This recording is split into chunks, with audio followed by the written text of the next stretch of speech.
Bonsoir. Nous, les êtres humains, nous avons beaucoup de points faibles. Comme par exemple, le fait qu'on se fatigue. Eh oui, certainement, nous ne sommes pas des machines, voyons.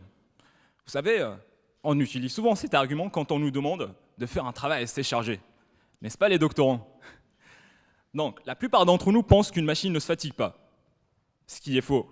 Eh oui, parce qu'une machine peut se fatiguer elle aussi. Sauf qu'elle s'exprime différemment. Tellement elle s'énerve, elle se casse. Mais là, je vous dis, c'est la catastrophe.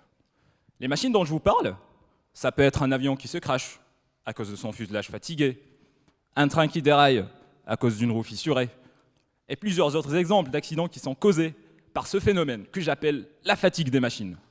Cette fatigue devient de plus en plus dangereuse en présence de défauts de fabrication.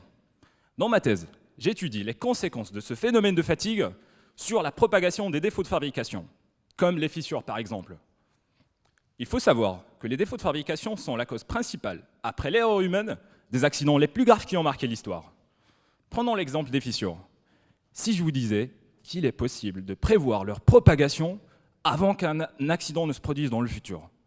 Oui, je sais que cela paraît fictif, voire impossible, mais croyez-moi, avec la magie des calculs, tout devient possible.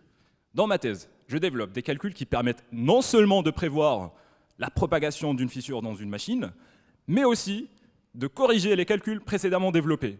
Et pourquoi je veux apporter une correction? Parce qu'il y a un phénomène physique qui n'a jamais été pris en compte auparavant.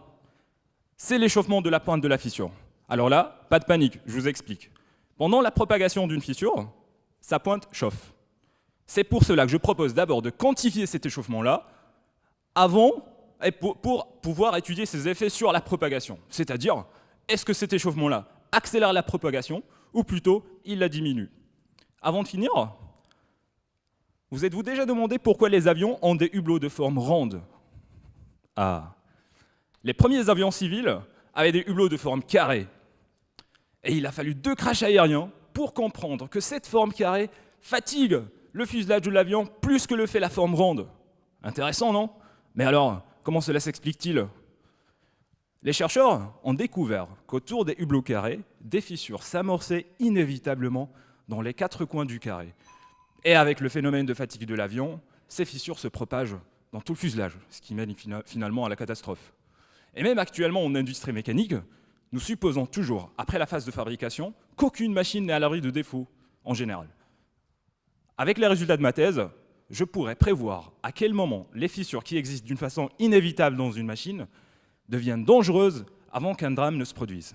Merci. Merci beaucoup Zaïd, bravo. Merci.